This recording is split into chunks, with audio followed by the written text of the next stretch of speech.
IMF ਦੀ ਕਰਜ਼ programme ਲਈ ਮਜ਼ੀਦ ਨਈ ਕੜੀ ਸ਼ਰਾਇਤ ਸਾਹਮਣੇ ਆ ਗਈਆਂ। ਪਾਕਿਸਤਾਨ ਦੇ ਬੈਨ ਅਲ-ਅਕਵਾਮੀ ਮਾਲੀਆਤੀ ਫੰਡ ਐਗਜ਼ੈਕਟਿਵ ਬੋਰਡ ਤੋਂ ਮਨਜ਼ੂਰ ਹੋਣ ਵਾਲੇ ਕਰਜ਼ ਦੇ ਪ੍ਰੋਗਰਾਮ ਦੇ ਤਹਿਤ NFC ਅਵਾਰਡ ਫਾਰਮੂਲੇ ਤੇ ਨਜ਼ਰਸਾਨੀ ਕਰਨ ਤੇ ਜ਼ਰਈ ਸ਼ੋਬਾ ਪ੍ਰਾਪਰਟੀ ਸੈਕਟਰ ਤੇ ਰਿਟੇਲ ਸੈਕਟਰ ਨੂੰ ਟੈਕਸ ਨੈਟ ਵਿੱਚ ਲਾਉਣ ਸਮੇਤ ਮਾਲੀਆਤੀ ਨਜ਼ਮ ਨਸਕ ਦੇ ਹਵਾਲੇ ਤੋਂ ਇਸਲਾਹਾਤ ਤੇ ਮਬਨੀ ਦੀਗਰ ਇਕਦਾਮਾਤ ਤੇ ਇਤਫਾਕ ਕੀਤਾ ਹੈ। ਇਸ ਬਾਰੇ ਵਜ਼ਾਰਤ ਖਜ਼ਾਨਾ ਦੇ ਜ਼ਰਾਏ ਨੇ ਕਿਹਾ ਹੈ ਕਿ IMF ਦੀ ਸ਼ਰਤ ਹੈ ਕਿ ਪਾਕਿस्तान NFC ਅਵਾਰਡ ਫਾਰਮੂਲੇ ਤੇ ਨਜ਼ਰਸਾਨੀ ਕਰੇਗਾ ਤੇ IMF सूबाई हुकूमतों के अखराजात भी मॉनीटर करेगा। जराए के मुताबिक IMF कर्ज प्रोग्राम की कड़ी शराइत यह भी शामिल है कि मुस्तकबिल पंजाब हुकूमत की तर्ज ते बिजली कीमतों ते रिलीफ नहीं दिता जाएगा। पाकिस्तान IMF प्रोग्राम के दौरान जिमनी ग्रांट्स जारी नहीं करेगा ते जरई शोबे प्रॉपर्टी सैक्टर ते रिटेल सैक्टर नूं टैक्स नेट विच लाएगा। इस तो इलावा IMF की शर्त है कि पाकिस्तान शोबा तवानाई नूं GDP के 1% तो ज़ायद सबसिडी नहीं देगा।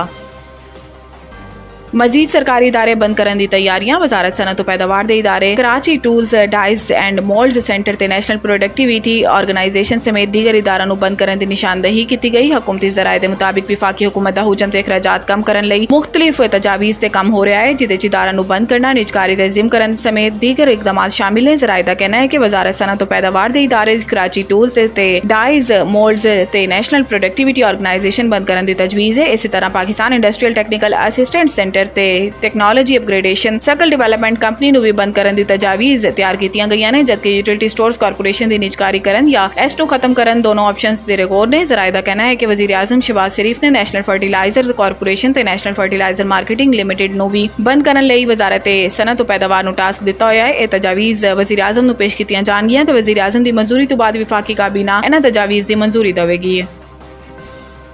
इस्लामाबाद हाई कोर्ट का एक हफ्ते शिबली फराज का नाम ECL तो निकालन का हुक्म। जस्टिस तारिक महमूद जहांगीरी ने सैनेटर शिबली फराज का नाम अदालती हुक्म के बावजूद ECL तो ना निकालन ते तौहीन अदालत की दरखास्त से समात की। शिबली फराज अपने वकील के हमरा अदालत पेश हुए। इस्लामाबाद हाई कोर्ट ने कहा है कि अदालती हुक्म ते अमल दरामद ना होया ते सैकटरी दाखिला आइंदा समात ते पेश होंगे। दौरान समात अदालत ने इस्तफसार किया कि हाले तक नाम नहीं निकाला गया। वकील ने जवाब दिता कि ना दस रहे ने ते ना रिपोर्ट दे रहे ने। जस्टिस तारिक महमूद जहांगीरी ने रिमार्क्स दिते कि यह मामलात उत्थे असैम्बली क्यों नहीं बनाते। पार्लीमेंटेरियन ने वकील ने दसिया कि उत्थे ते उल्टा ही काम किया जा रहा है। स्पीकर साहब कहते हैं कि अदालत ने हुक्म दिता कि एक हफ्ते नाम ECL तो निकाल के अदालत को आगाह किया जाए तो एक हफ्ते तो अमल दरामद नहीं होंदा ते सैकटरी दाखिला जाती हैसियत तो अदालत पेश होन। अदालत ने समात एक हफ्ते तक मुलतवी कर दी।